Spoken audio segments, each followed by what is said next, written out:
already on in the air already. Okay, thank you, Secretariat. So Assalamualaikum and very good morning to our distinguished guests, especially the President of Malaysian Tourism Council MTC, Mr. Uzaini Udanis, the Summit Organizing Chairman, Datuk Azli Halim, others senior government officers, maybe from Moderator and also from Tourism Malaysia, industry players, and of course, especially to our wonderful panelists. Today, we have 3 of them, very experienced in the industries. It has been in the industry for so long. First one is Dato Thanggavellu Kupusami. Second one is young Professor Anthony Wong, and last but not least, Datuk Muhammad Ilyas and Moderator. So welcome all of you to our forum today. Okay, and also I would like to welcome to all participants who join us. From the list, I can see quite a lot of them already joined our forum. So welcome to the second Malaysia Tourism Gold Summit 2021. Our theme this year is Tourism for Inclusive Growth in conjunction with World Tourism Day 2021. I believe this is the first forum session in this summit. Yesterday we had, I think, an opening ceremony by KSU, Secretary General of Moderator, and a numbers of keynotes by key personnel in tourism industries. I believe Mr. Anthony and also Datuk Thanggavellu have delivered their speech as well yesterday on topic given to them.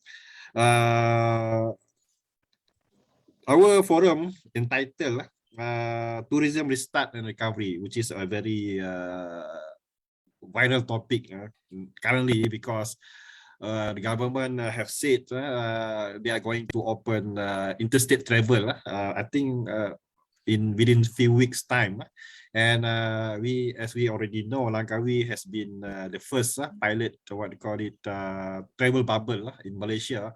And later the government and the ministry also mentioned that other island resort like Pangkor, like Perhentian will also be open in near futures. I hope this will be a good news for the industry players after what, so 2 years, 2 years without almost without the business, losing a lot of money, losing a lot of tourists. Hopefully by within this month and next month, tourism industry will be open. So this topic, tourism restart and recovery, which is very, very, what do you call it,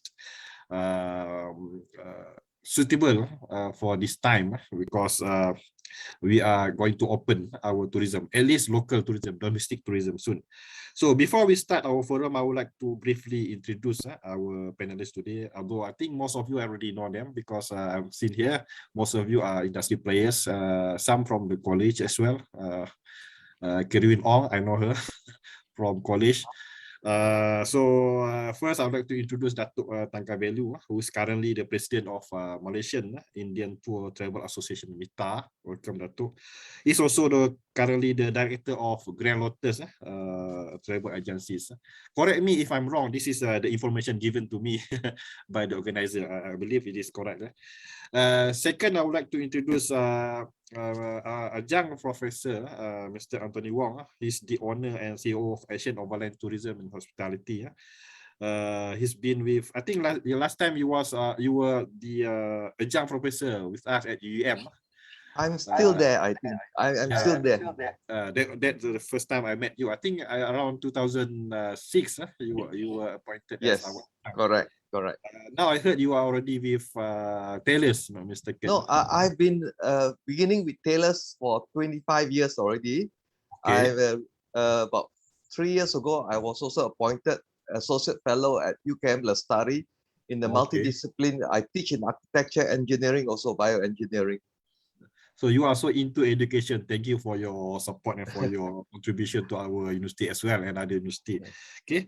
So the last but not least, I would like to introduce Datuk Muhammad Ilyas Zainal Abidin, currently the executive chairman of Ample Prospect. I tried to find information about Ample, but not to avail because the website is too brief. Maybe later Dato' Ilyas can share with us what he's doing at Ample Prospect. I believe hospitality consultation services, something like that, right? Very much like that. Yeah. Yeah.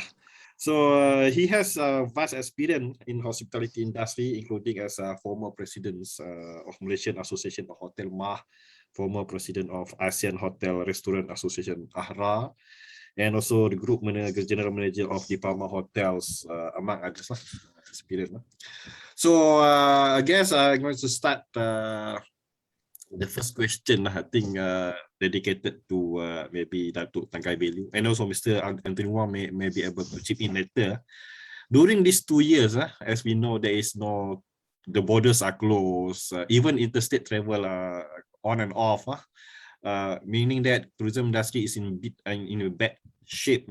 So how, both of you, Datuk Thanggavellu and Anthony, you are a businessman. How do you guys survive during this period, 2 years without tourism activities? How do you manage? How do you manage to sustain your companies, your businesses? Maybe Datuk Thangga can share his secret to us as well. Good morning to everyone, and welcome to the second Malaysia Tourism Gold Summit organized by Malaysia Tourism Council. Thank you, moderator, Edwin. Thank you very much. Okay, so it's a common question for the past, I think, 18 months. This question: how the travel and tourism industry players have been sustaining. Sustaining is not that easy. If you're talking about different segments, travel agencies, practically 90 to 95% are just trying to hold on. If they can hold on till end of this year, they'll be very good. So those who are able to, those who have power and those who have the money power, I would say, they are able to sustain, then they should be able to swim across the channel. But those who are unable to sustain, quite a number of them have dropped off. In spite of the government's subsidies and government's bantuan and all this, quite a number of them are unable to continue their business. Some of them have retrenched their staff, some of them have practically closed their offices and all that. Some are lingering with small little businesses, with small businesses, and then luckily now I think the ministry have timely opened the travel bubble, as you announced in the your opening speech, that Langkawi has been opened, and slowly I think the next month I think Tourism Malaysia is practically promoting 13 or 14 islands across the East Coast and West Coast. So that is another sign to show that the tourism is reviving. It is practically coming to revival.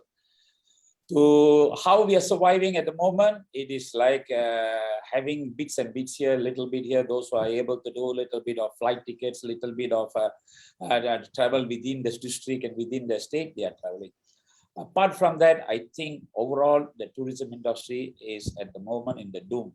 And if you're looking in the hotel side or the homestay or various other theme parks, MICE and everything, they are practically on a standstill. And if things are not going to be opened, then I think we are going to, most of them will be committing suicide. That is the stage in short. I would like to see Anthony may contribute a little bit to that. Thank you. I run one of the biggest travel company in Malaysia. I started in '76. It's very challenging. It's the worst in my 46 years in business. So the travel company had over 130 staff. Now we are about 20 over. We have about 30 buses. We have to sell some of the van and the FPV. You just have to save as much money as you can. And this is a rainy day. It's not just a rainy day. It's a massive flood that we are trying to survive. I agree with Dato that many of the travel company, if they don't have saving and small business, they are gone. So we just have to hold on. On the hotel side, we closed for 6 months. We retrenched all the staff. We brought back about 30 old staff. We only opened half the hotel. But sad to say, the whole system had to change. Many not willing to multitask. We know business at front office, backroom operation. We say you have to do housekeeping, you have to do gardening, but cannot. So out of that, only 5 left. Yeah. So all the staff now have to multitask. When the kitchen is quiet, you go housekeeping because we have to open and run all the rooms. Yeah. So thank God that Langkawi was chosen as a test case, And last minute, they did the test, COVID test. And every day we catch people having positive at the ferry terminal and at the airport. So that is really amazing. So I hope when other areas open up, they have to do the test. If you don't do the test, you cannot, it's like a fine net. You need to do this. But the other thing that has helped Langkawi are the airline. The airline was willing to give very cheap price. Air Asia, I asked some of my customer, and I asked them, how much did you pay? He says, well, return 24 ringgit. I said, that's even cheaper than the airport taxi. Cheaper than the ferry. Yes. So I believe everybody collaborating together will make it work. But you still have to do all the following SOP, social distance, mask, wiping. So I think it's everybody working together. Yeah. Despite all those procedures, right. Despite with all of those procedures, you have to swap and everything. Still, so many people going to Langkawi, right? So people don't care whether they have to be swapped at the airport or the terminal. They still go to Langkawi because tourism is. Now we understand why is tourism important. Why is traveling is important. People are at home for so long. They are confined to their home. They are restricted. Their movement are restricted. So whenever they have this opportunity, they will travel because travel is can sort of release their pressures at home, working at home. Now even me are working at home. So we are looking for opportunity to travel. When we got the opportunity, we will go traveling. And Langkawi is the first one. I have some friends also already in Langkawi now. Whenever Langkawi open, they will go there. Now I will get back to you, Mr. Anthony. And now I'm going to the third panelist, Dato Muhammad Ilyas. So maybe I would like to ask the question about what the government should do to restart tourism. What initiative or strategies that government should employ? I mean, from the perspective of the industry, what are the wish list that industry would like government to do for tourism reopening? Thank you, Dr. Edwin and my fellow panelists, Anthony and Dato Thanggavellu. I think we all know very well that the tourism industry has suffered tremendously. I think yesterday there's a lot of data being shared on how the impact, and I think there is no question and argument. Rightfully, I think now that the government has initiated a start, which is a very welcome move because as you both mentioned earlier, I can see and feel the sufferings and from all walks of life, from the top management right down to the bottom rank of the personalities in the game. So how do we start? Where do we start? How and what the government should do is something that we want to talk about today. The big question is, are we really ready? I just heard just now, Anthony was saying that there are a lot of people being caught at the ferry terminal, at various gateway, exit point, airports, and so forth. But are we really ready? Does tourism facility providers just open their doors and welcome guests just like that? Or there are things that we have to do, i.e. very, very strict adherence to SOPs and so forth. Does a tourist just pack their bag and go to their choice destination? Or be more prepared what to take along with them? Because this is not a normal kind of holiday. Normally you bring your essentials. Today the essential has changed because of the after effect of the COVID, So we have to start looking at many, many things. In particular, the essence of it is safety protocols. Are the safety protocols in place? Are the standard guidelines, checklists established both parties, i.e. providers and the guests are willing to comply? Are the control measures in place or has been introduced? Are they being adhered to? What are the measures taken that this be done on a uniform basis across the country? Now, for example, I see in KLIA, they have proper health screening facilities. But is this a feature that is available in all airports? What about the cross borders by land? what measures once these cross borders can be accessed? What kind of measure? What kind of controls are we going to introduce? All these are key questions actually that I think warrants discussion. I am certain the ministry may have set up a task force and so forth. If not, I think engagement with the tourism providers and industry players is indeed essential, because we need to address some of these questions. Because if we don't do this, we will be now opening in a very short time, and then we are lumbered with potential troubles, and we may have to shut down. I don't think any industry player or any tourist for that matter would like to be now locked up again, and we may not even have the capacity to sustain anymore. And I think this few questions, Doctor, we have to start looking at as we go along. I think we can come to how do we look at the responsibility of each player, i.e. providers, and also from the guest side once the borders are fully open. I think COVID has taught us a lot of lessons, how to handle crises and so forth. Let's use that back and then make it a learning curve to see how we can put this at the back of our mind. Because if we don't follow some rules, the rules will really penalize us, the system itself, not necessarily the authorities. But I think that the COVID, if we have not learned yet, I think it's about time we start pondering and looking over. That's my short take, Dr. Edwin. Yeah, thank you, Dato' Ilyas. So basically, the government have to come up with a very robust safety procedures, especially when we want to open our borders to international tourists. We need to have a very robust and very, good procedures, safety procedures to ensure that the virus, the tourism, when we open the border, that the COVID won't harm our countries, our local people.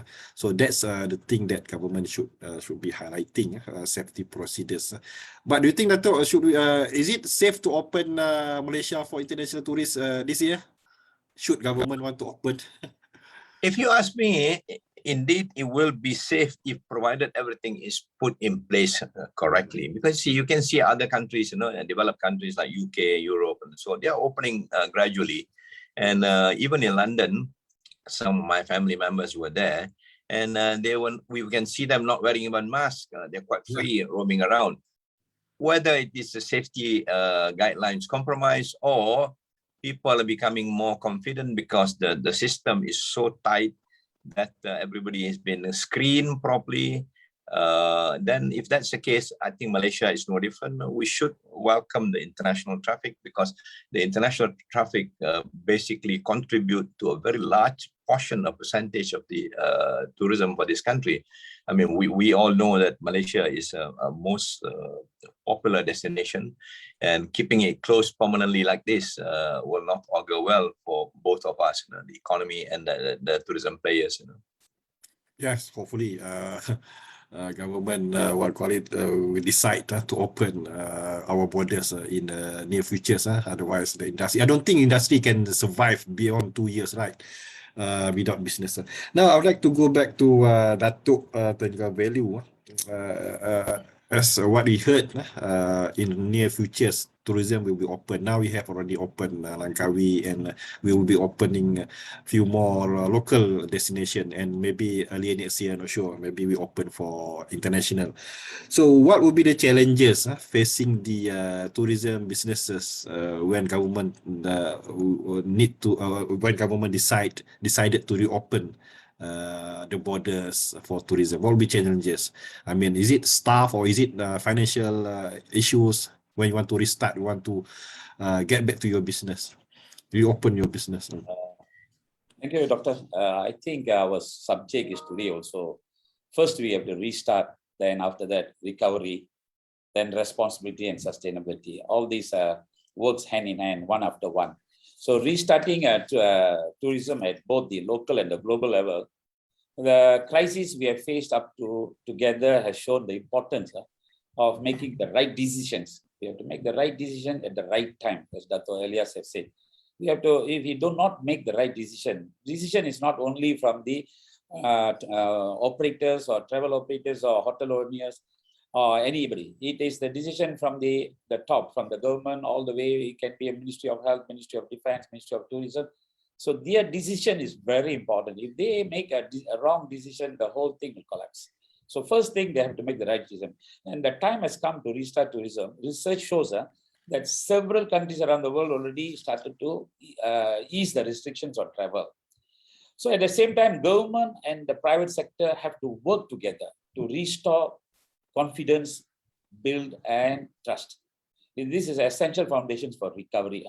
So the other thing, when we say about it, the human at the moment, they have the desire to travel and explore the universal, which is why tourism must be open for everybody to enjoy. Okay, these are the certain points I will have noted that for recovery, first thing we have to restoring the traveler's confidence. The traveler, the SOP at the moment is totally different from the previous days. Those days, your Malaysian passport, you just have to take to the airport, you buy a flight ticket and fly to most of the countries in the world. We need only about 20 to 24 countries in the world to apply for visa. About 90% or 85% of the countries in the world, we do not require visa. So the procedure to travel those days is very easy. Now there are a lot of procedures to follow before you want to travel to another country. Then the supporting tourism business to adapt and survive. So this supporting must come from definitely from the government. And promoting domestic tourism and supporting safe return of international tourism. So for a start, we have to promote domestic. That is the way. It is like opening the borders. First, they open within your town. First thing, they open from neighbor to neighbor. From your house to want to go to the next door also, you are initially closed. Now it is open. Then from district, then from state, interstate, then it has to be open in regional and then definitely international. And the other thing, they have to provide clear information to travelers and businesses and limiting uncertainty to the extent possible. Evolving response measures to maintain capacity in the sector and address gaps in supports. This is another area. They have to assure the capacity in the sectors. Because if you're like earlier, Anthony said, it is already flooded in Langkawi. So we have to ensure that any place is open, they have to maintain the sector, the gap between them. That is why I think Ministry of Tourism have now come up with a proposal to open 13 or 14 islands from October 15 onwards. That is already the Tourism Malaysia is already promoting. And the other one is strengthening cooperation within and between countries. See, Singapore has already given way to Germany and Brunei. Their citizens are already allowed to travel and travel bubbles. So likewise, we have to go country to country to have, this is like diplomatic relationship. Our business is going to start like diplomatic relationship with the country to country. The first countries we should do is our neighboring countries. If Thailand and Singapore can accept our tourists and we can accept them, slowly it will spread to other countries.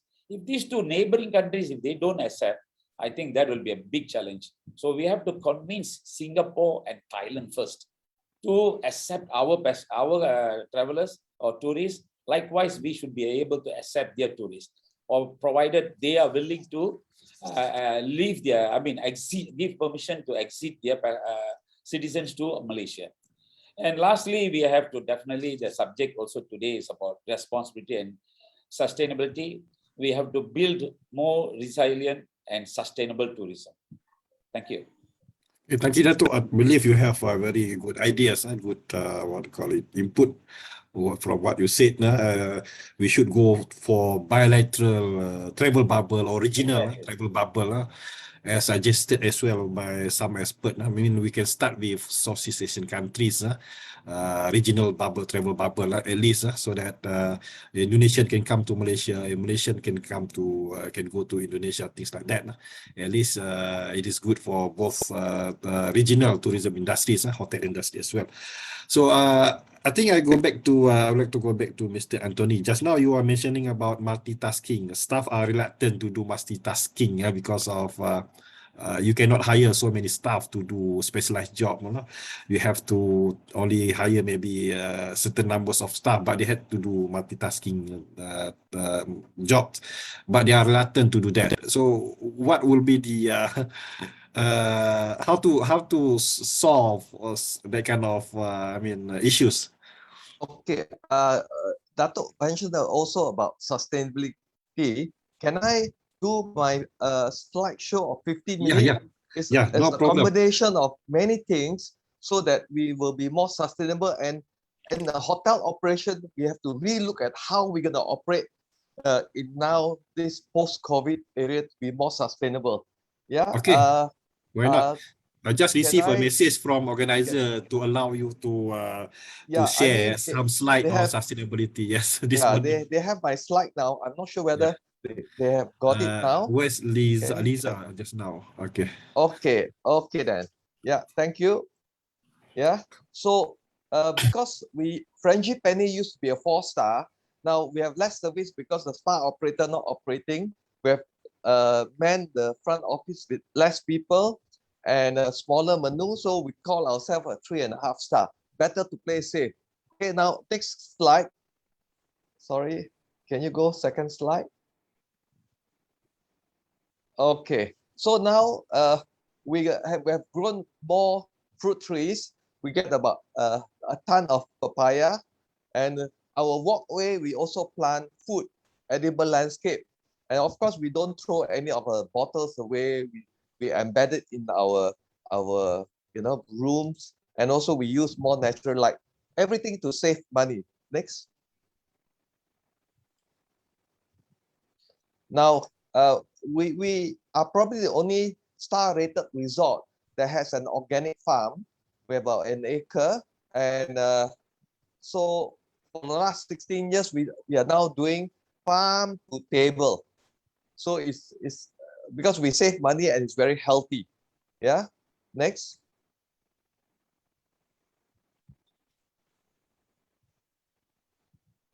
Sorry. Next slide. Next slide. Okay, so even in front of our hotel, the pond is actually rearing fish, and we actually eat the vegetable from the pond. That was our chef collecting water hyacinth. You can see how big our papaya. This is in front of our car park. We have lots of fruit trees, and we have been composting for a long time. This is our vegetable garden. This used to be a river, salty river, but we have developed a system to grow on salty land. Yeah, next.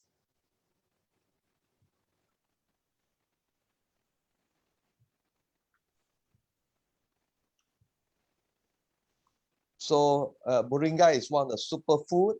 Yeah, we have moringa. They all think it was only for the Indians, but you look at 4 times more vitamin A than carrot, 4 times more cancer. This is a superfood recommended by United Nations, especially to poor nations. So it's an amazing fruit. You can buy them in powder. Yeah, so we grow a lot of that. And recently we sold about 2 kilos for about 300 ringgit the seed. Huh? 2 Because it's kilos, supposed to 300 cure ringgit. cancer. Yeah, the moringa seed, rice seed. Next slide. You take the leaf, yeah. Of course, you save energy by utilizing solar panels, and now we after 10 years we replace it with vacuum solar for hot water, and it's in a hot day we can even boil water. We don't have to use electricity to boil water. The solar is so hot now. We have to move with technology. Next.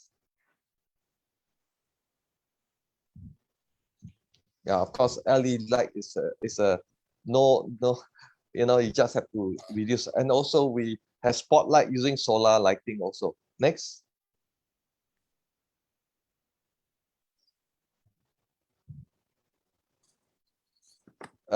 Now, because we also do a lot of planting, we have to charge the ground with water. So we actually, we don't have drains, so it goes to the ground so that the plants get a lot of water. Now we bought 125 water tank, 500,000.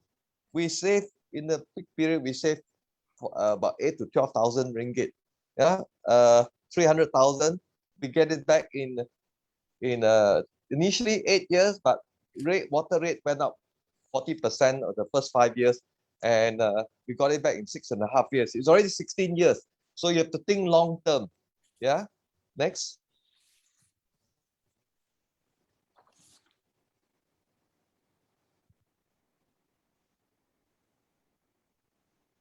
Next, please. Okay. This is something I'm very proud of. I've developed this system over 27 years. I can treat raw sewage to drinking standard water using wetland. Yeah. Just now was the solar. I mean, it was the electric vehicle. We bought 4 of these, and one for front office, one for landscape, one for housekeeping, and one for maintenance. It's very quiet. It takes 500 kilos, and it probably cost me about 1 ringgit of electricity a day instead of petrol. So this, you know, you can do a lot more with less. So we used to have 14 gardeners.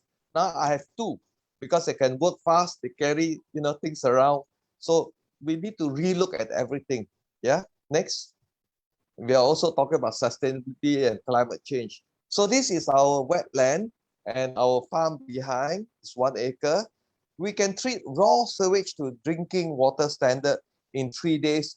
It's what you call bioengineering or bioremediation.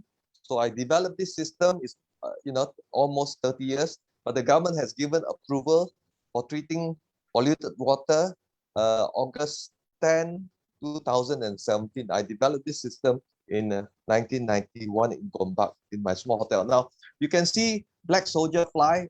I also treat waste food and breed this black soldier fly to the maggot to feed my chicken and duck. The duck has no disease because they got no mouth. Yeah. Next. So these are all the food from our farm, and we also have 12 Kalulut nests. We house them. We also sell it, you know, 50 ml for 40 ringgit. So all this, you see, is so nice. Yeah, all this is from, you see the salad, all from our farm behind. Very healthy and beautiful. The purple color is water hyacinth. It's for treating wastewater, but you can actually eat the flower. Next.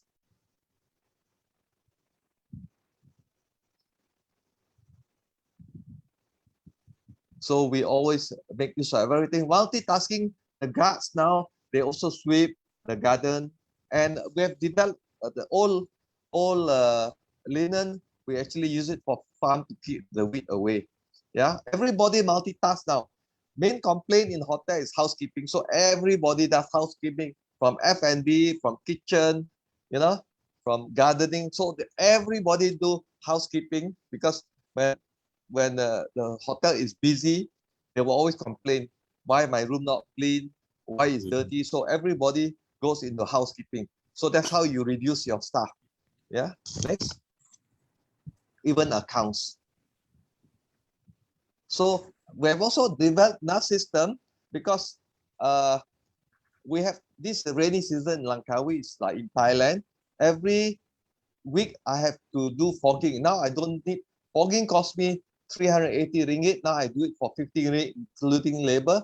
I've developed, I've researched a lot. Now I use 5% soap pollution, and I spray the mosquito wada. It's also larvicide. And the cheapest one is from Mr. DIY, 3 liter, and it costs only about 6 ringgit 80 cents for 3 liter. Yeah. So this is how we actually reduce cost and non-toxic. After you spray the whole 10 acres, you just take a shower, no need to use soap. Yeah, it's just soap water. Yeah, next. We have also developed a system to grow on salty sand. You know, the former owners 16 years ago did not much. 90% of the trees and plants were planted. So now we do it. And also, no organic things goes out. We bury everything in. Like in the forest, how does the plant get fertilizer? It's the leaf. So we bury the leaf. You know, you can see the hole we buried in. So we have we have been doing burial for the last 16 days, not bodies, but leaves and branches and waste food.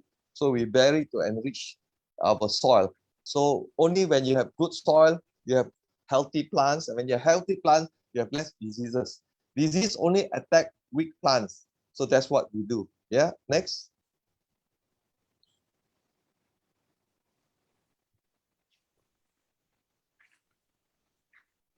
Next slide, please. Again, we are suffering from soil erosion. We have developed a system, you know, to put gabion. Sorry, can you turn back again? I've not finished my talk on that slide on soil erosion on the beach. Hello. Okay. Hello. Yeah. Correct. So Very clear. my trees were falling into the sea. So I put this gabion. You can see the wall, and actually the wave will take back the soil, and then that's it. You know, we save and all tiles at the bottom. Next slide. I'll try to finish it now. You build on your own that barrier. Yes. All Not this the local government. well, if you wait for the government, I lose my beach. So you can see, yeah, it used because when they extended the airport in 2011 or 12, we purchased the hotel in 2004. We actually let shore plant grow, and you can see the original hotel Langkawi Village Resort. You can see the beach is flat. Now, because when they extended the airport, it changed the flow of the current. In fact, when you go to Pantai Chenang, there's no more coconut tree. They have all fallen into the sea and disappeared. So we have to build a gabion. We have to do things ourselves. And I teach in engineering for the last 10 years, and nobody could tell me how to do it. So I developed a system now by bioengineering plus civil engineering, a little bit design. So now we have built back our beach and using, you know, sometimes you have to use some modern cages to hold the soil. Yeah, but we have to weave the stones in. So now we have saved our trees and we have actually built up the soil on the beach. Next.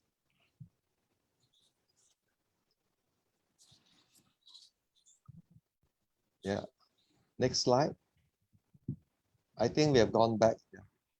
Okay, thank you. If there's anything, you all can contact me with the telephone and email. Thank you.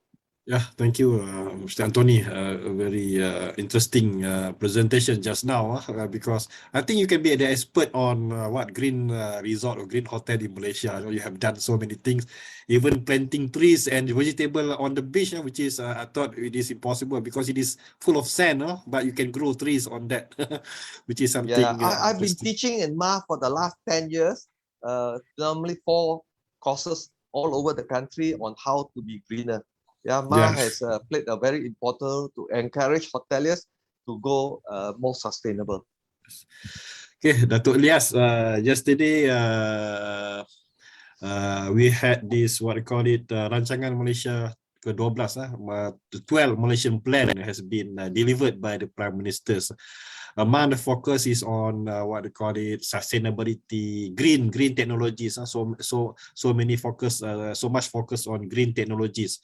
How hotel industry, what they call it, can apply or can interpret that kind of focus in how can hotel industry benefited from that Malaysian plan, which focus on what they call it, sustainability and green technologies.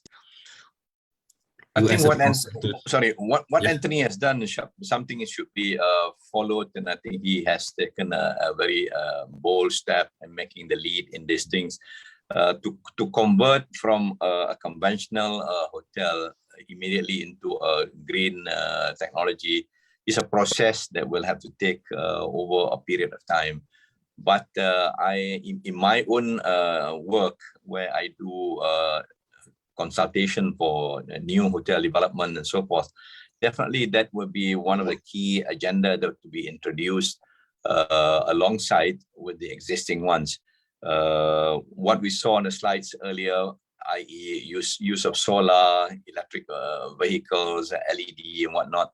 In many hotels, in as far as the LEDs and I don't know about solar, maybe in the resort they have been practiced, but I think this is a need installation, because this will definitely contain the cost of operation. Because in the end of the day, today, to be able to sustain, you really have to look at your cost management structure.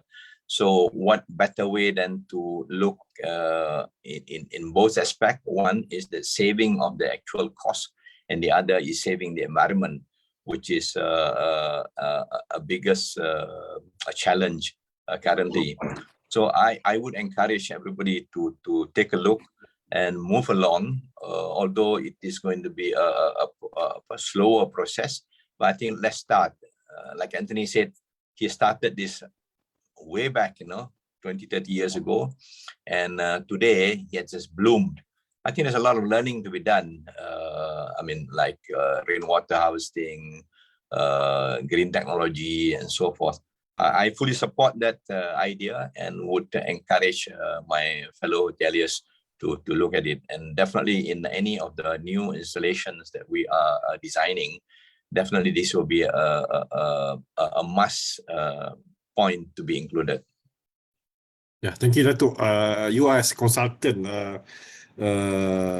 about this green hotel, what are the factors that drive some business owner to venture into green? Is it because of cost or because of market? I think eventually it's the cost of the, because in the end of the day, but of course there are also other challenges. The initial cost maybe sometimes becomes a hindrance, but if we take a look over the years, there will be a saving. So there's a bit of convincing, there's a bit of data and data sharing in terms of the potential savings that one can make. Therefore, this, because most, again, the other challenge that I have is the consultants that we work around may not be so abreast with the current development.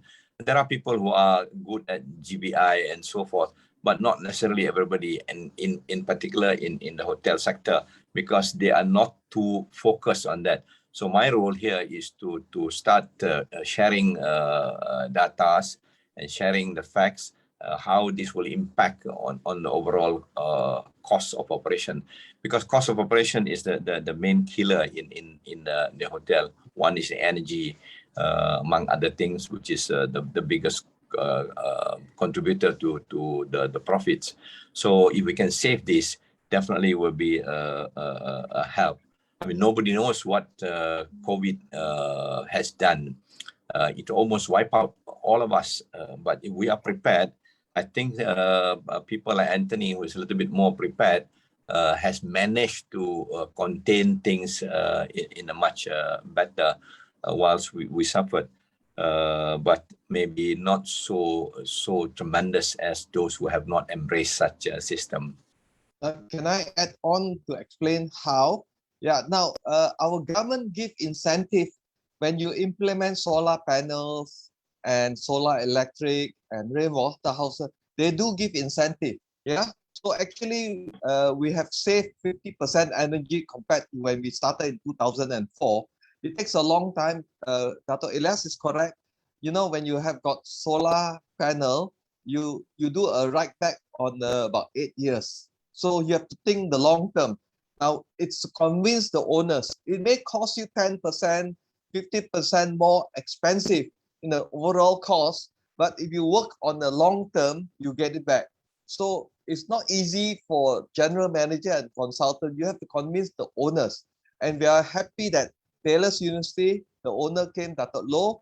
Now he's implementing a lot of my things into the university to teach Yeah, these are the capacity players. So I've always twin up with a partner with university so that more knowledge can be spin off for the younger generation.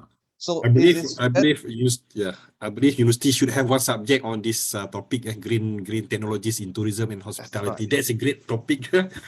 Yes. We haven't got that topic yet. Maybe one day going to introduce that subject to our student. Okay, I have last question to Dato Thanggavellu because we have very limited of time. We have another 12 minutes. I might want to. I will open a little bit Q&A for the participant. Maybe they have so many questions to ask. Just briefly, Dato Thanggavellu, how can travel agencies embrace green technology? We know hotel can do that, but hospitality, I mean travel agencies. It's practically it's a coordination. It's not only the travel agents. I mean the travel agencies are part or component of the entire tourism aspect. So normally it is I have 3 points here of sustainable tourism should. They have to make optimal use of the environmental use. That is what Anthony is using, and they constitute a key element in tourism development and maintaining essential ecological process and helping to conserve. I think sample and example of Anthony is explained. But I think the part where we are lacking most probably on the sustainable in the travel and tourism, in the particularly the travel agency side, education and training is required. You're well said just now. We should look into a subject of sustainable tourism for travel agents. So there is a lack in that area. So at the moment, the travel agency is the most they have to do is take care of it. They are practicing some form of responsible tourism, which is one of the subject which is being one of the module which is being taught in the travel and tour enhancement course. Responsible tourism. So when you are responsible, the possibility of sustaining is there very good. The other point is that we have to also respect the socio-cultural authenticity of the host communities. So wherever we go, we have to ensure and take care of the location, the people there, particularly when those who are going for homestay and programs, and conserve their built and living cultural heritage and traditional values. So and contribute to intercultural understanding and tolerance. That is another area when we send our tourists, we have to more like brief, or we bring in any tourists, we have to brief them. Either it can be briefed in the soft copy in the website or in the itinerary also. And the last one is that we have to ensure it is viable long-term economic operations, providing socio-economic benefits to all stakeholders that are fairly distributed, including stable employment and income earning opportunities and social services to host communities and contributing to poverty elevation. So overall, for the travel agencies, the sustainability at the moment, if you're looking to the business aspect, we are, as I said, they need to have some form of aid from the government. Most of the countries in the world, they are able to provide some form of aid and they are sustaining. Coming to nature sustaining, for the travel agents, they have to practically educate their staffs and educate their tourists. Whenever they have an itinerary, they should be able to state in the itinerary as well as the website. So there are two things which I like to say. One is to sustain the business, we still need the support of the government. To sustain the nature and the ecotourism, there should be a briefing or education and training provided for the travel agents in order to educate the tourists and their staffs. Thank you. Thank you, Dato, for a wonderful point you got there. I think one of the main role of travel agencies, maybe what they can do is to promote green tourism in Malaysia, no? for inbound market. That's, I think, one of the most important role. Okay, we have less than 10 minutes. I would like to open for Q&A from the floor. Should have any question. We have here quite a numbers of industry players. Maybe you have a question to ask our panelists. Even Miss Kiran Ong. Maybe you have you see on your video. Maybe you have question to ask. Or anybody else? Anything? We have less than 10 minutes. Any question that you like to ask the panelists today? Please do so. just switch on your mic and you can ask question. Make sure you switch on your mic, otherwise nobody can listen to you. Yes, anybody? This is a very interesting topic. I believe many would like to ask anything about tourism restart, the recovery. We have. May I have a question? Yeah. Please. Yeah, Introduce your name and then where you from. Okay. It's very nice to see you guys. Then my name I'm Thao Thao from ATN International. We are from Vietnam and we're based in Vietnam. Australia. Okay. Yeah. But our head office is based in Australia. We have a holding company. We have a travel and food industry. Okay.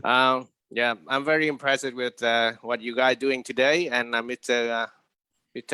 Anthony Wong sharing about the green green resort. And is it pity now? Vietnam is still very hard in control the COVID. You know, it's still very complicated here. But just a few days ago, the Prime Minister just decided to live with the COVID. You know. It's before we just like isolate, we just close everything, but now we just change, and we will try to vaccinate more and more, and then we will step by step to open. So we're looking for open firstly for domestic tourists, and later on going to be the international tourists. So I just have a question that I'm also the vice president of the tourism association in my town. So we are doing the policy for all the company in our area to open. So just a question that what is their regulation for the tourists to come to your resort? In Vietnam, we are doing like we are just planning that you need to have a 2 dose of vaccination. And you need 14 days in advance from the last dose to go to that people is allowed to travel. That is also in the paper. It's not allowed at the moment right now, but it's still in the paper. We will open soon. And we are planning that we need the people with 2 doses of vaccination and also 14 days from their last dose. So what you guys doing in there? I see that you open a couple of places and we'll step by step open more. So what you doing in there? It is also an experience for me to help the people in here to open step by step for tourists. Thank you very much. Thank you, Mr. Tao from Vietnam. We have our friend from Vietnam. Can I think this question can be dedicated to Mr. Anthony because Langkawi is open. Maybe he knows a little bit about the procedures. This is exactly what the government has do. All the hotel staff must have the 2 doses, and 14 days after. Now every guest must have 2 doses, and the last dose must be 14 days apart. Yeah, after 14 days. But the most important is when they fly or take a ferry, they must do the test. So the saliva test will give you immediate, but you have to do it in front of the health authority. You cannot do it at home and show them the test. It's not accepted.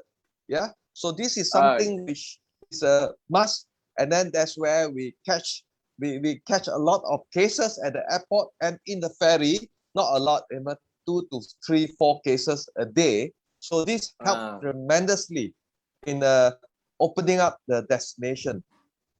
Okay. Well, you know that is the different.